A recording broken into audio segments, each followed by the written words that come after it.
KRN news സെന്ററിൽ നിന്നും വാർത്തകളുമായി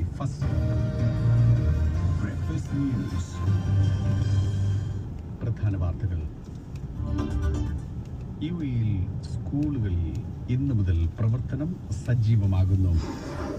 ഹോർമുസ് കടലിന് സമീപം അമേരിക്കൻ പ്രതിരോധം മറികടക്കാൻ ശ്രമിച്ച ഇറാന്റെ ചരക്ക് കപ്പൽ പിടിച്ചെടുത്തതായി American president Donald Trump. Indian Premier League ക്രിക്കറ്റിൽ ഇന്നത്തെ മത്സരം ഗുജറാത്ത് മുംബൈ ടീമും തമ്മിൽ. വാർത്തകൾ വിശദമായി. ഹോർമുസ് കടലിന് സമീപം അമേരിക്കൻ പ്രതിരോധം മറികടക്കാൻ ശ്രമിച്ച ചരക്ക് കപ്പൽ പിടിച്ചെടുത്തുവെന്ന് US പ്രസിഡന്റ് ഡൊണാൾഡ് ട്രംപ് പറഞ്ഞു. ഇറാനിയൻ പതാക ഉള്ള കപ്പലാണ് ഒമാൻ തീരത്തിന് സമീപത്ത് വെച്ച് പിടിച്ചെടുത്തതെന്നും ട്രംപ് തന്റെ സോഷ്യൽ മീഡിയ പ്ലാറ്റ്ഫോമായ ട്രൂത്ത് സോഷ്യലിൽ പറഞ്ഞു.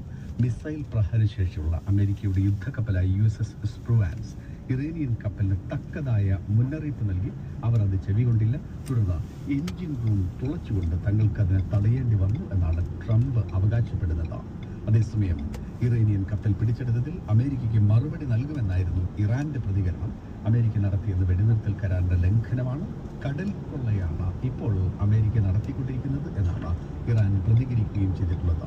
ഇസ്ലാമാബാദിൽ നടക്കാനിരിക്കുന്ന നിർണായകമായ രണ്ടാം US ഇറാൻ സമാധാന ചർച്ചകൾക്ക് American vice president JD Vance തന്നെ നേതൃത്വം നൽകുമെന്നും അതേസമയം വൈറ്റ് ഹൗസ് പറയുന്നുണ്ട്. സുരക്ഷാ കാരണങ്ങളാൽ വാൻസ് പാകിസ്ഥാനിലേക്ക് യാത്ര ചെയ്യില്ല എന്ന് ട്രംപ് സൂചിപ്പിച്ചതായി നേരത്തെ അമേരിക്കൻ മാധ്യമങ്ങൾ റിപ്പോർട്ട് ചെയ്തിരുന്നു. അതേസമയം ചർച്ചയിൽ പങ്കെടുക്കുമോ എന്ന കാര്യത്തിൽ ഇറാൻ ഇനിയും ഉറപ്പ് നൽകിയിട്ടില്ല. ഇത്തരമൊരു സാഹചര്യത്തിൽ തങ്ങൾ ചർച്ചയ്ക്ക് ഉണ്ടാകില്ല എന്നാണ് ഇറാൻ ഇതുവരെ നൽകിയിട്ടുള്ള സൂചനകൾ. UAEയിൽ സ്കൂളുകൾ ഇന്നു മുതൽ സാധാരണ രീതിയിൽ പ്രവർത്തനം തുടങ്ങി. നേരിട്ടുള്ള പഠനം കൂടാതെ ഓൺലൈൻ പഠനമോ രണ്ടും ഒന്നിച്ചുള്ള ഹൈബ്രിഡ് രീതിയോ തിരഞ്ഞെടുക്കാൻ സ്കൂളുകൾക്ക് മിനിസ്ട്രി ഓഫ് എഡ്യൂക്കേഷൻ അനുവാദം നൽകിയിട്ടുണ്ട്. സ്കൂൾ ബസ് സർവീസുകളും ഇന്നു മുതൽ ഉണ്ട് എന്നാണ് അധികൃതർ സ്ഥിരീകരിച്ചിട്ടുള്ളത്. ദുബൈ ഗ്ലോബൽ വില്ലേജ് ചെറിയൊരു ഇടവേളയ്ക്ക് ശേഷം വീണ്ടും തുറക്കുകയാണ്. ഇന്ന് വൈകിട്ട് 5 മണിയോടെയായിരിക്കും ഗ്ലോബൽ വില്ലേജിന്റെ പ്രവർത്തനം ആരംഭിക്കുന്നത് എന്നാണ് അധികൃതർ അറിയിച്ചിട്ടുള്ളത്. ദുബൈയിലെ പ്രധാന ട്രാഫിക് കോറിഡോർ ആയ ഹെസ സ്ട്രീറ്റിലെ വികസന പദ്ധതികൾ പൂർത്തിയായി. ഇപ്പോൾ ഹെസ സ്ട്രീറ്റിന്റെ ഇരുവശത്തും 4 പാതകളിൽ വീതം ഗതാഗത സൗകര്യമുണ്ട്.